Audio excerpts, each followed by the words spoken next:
Hi hello എല്ലാവർക്കും നമസ്കാരം. അപ്പം നമ്മളെ രേണു സുധി വിവാഹിതയായി ഇന്ന് ഇപ്പം സോഷ്യൽ മീഡിയയിലെല്ലാം പ്രചരിക്കുന്നുണ്ട്.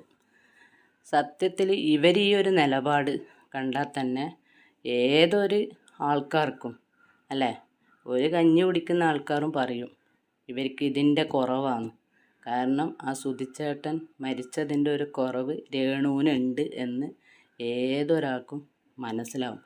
ആ ആളെ കൊണ്ട് ഇതുപോലത്തെ നെഗറ്റീവ് പറയിപ്പിക്കാനായിട്ടാണ് ഈ രേണു സത്യത്തിൽ ഇങ്ങനത്തെ ഒരു വേഷം തിരഞ്ഞെടുക്കുന്നതെന്ന് തന്നെ പറയാം.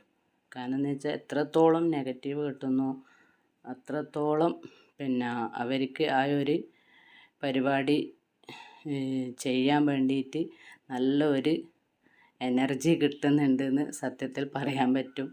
ഇപ്പം ഒരുപാട് ആൾക്കാർ പറയുന്നിട്ടു ലക്ഷ്മി നക്ഷത്ര എന്ന് പറയുന്ന അവർ അന്നേരം ഗൾഫ് രാജ്യത്താറ്റം പോയപ്പോഴാണ് സുധിച്ചേട്ടൻ്റെ മണമുള്ള സ്പ്രേ കൊണ്ടുവരണമെന്നും പറഞ്ഞിട്ട് അതിനൊരുപാട് ആ ലക്ഷ്മി നക്ഷത്ര അവൾ ഒരുപാട് പാടുപെട്ട് ഒരു സ്പ്രേൻ്റെ അവിടെയെല്ലാം പരുതി പിടിച്ച് അജ്മാനില്ല അങ്ങനെയാട്ടം ഉള്ള ഒരു സ്ഥലത്ത് അങ്ങനെ ഉണ്ട് ഉണ്ടാക്കി കൊടുക്കുന്ന നമ്മൾ പറഞ്ഞ പ്രകാരം ഉണ്ടാക്കി കൊടുക്കുന്ന സ്പ്രേൻ്റെ ഷോപ്പ് ഉണ്ട് എന്നെല്ലാം പറഞ്ഞിട്ട് അവർ പരുതി പിടിച്ച് പോയിട്ടൊക്കെ ആ ഒരു സ്പ്രേ സുധിച്ചേട്ടൻ്റെ ആ ഒരു സ്മെല്ലിൻ്റെ സ്പ്രേ കൊണ്ട് തന്നിട്ട് ഇപ്പം അത് എന്താ പറയുക, ഇവരൊരു വീഡിയോയിൽ പറയുന്നത് കേട്ടു ആ മണം നാറ്റം കൊണ്ട് സഹിക്കാൻ പറ്റുന്നില്ല, എന്നിട്ട് ഞാനത് എറിഞ്ഞു പൊളിച്ചു എന്നൊക്കെ കേട്ടു.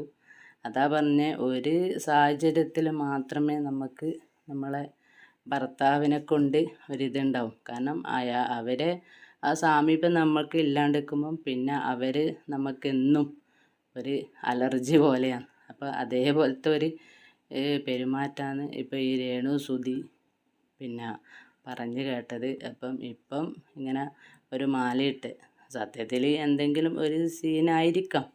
അത് ഒന്നിക്കൊരു സിനിമയിലെല്ലാം ഇപ്പോൾ അഭിനയിക്കുന്ന നാടകത്തിലൊക്കെ അഭിനയിക്കുന്നു തന്നെ, അങ്ങനെ എന്തെങ്കിലും ഒരു സീനായിരിക്കാം. പക്ഷേ കാണുമ്പോൾ സത്യത്തിൽ ഒരു കല്യാണം കഴിഞ്ഞ ഒരു ലുക്കാണ്. ഇനി നാളെ പിറ്റേന്ന് നമുക്ക് പലതും കേൾക്കേണ്ടി വരും. ഈ രേണു സുധി എന്ന് പറയുന്ന ഇവർ സത്യത്തിൽ ഒരാളെ കൊണ്ട് പറയിപ്പിക്കുന്ന രീതിയിലാണ് ഇവരെ പെരുമാറ്റാലും ഇവരെ അഭിനയാലും എല്ലാം ഒരാൾക്കൊരു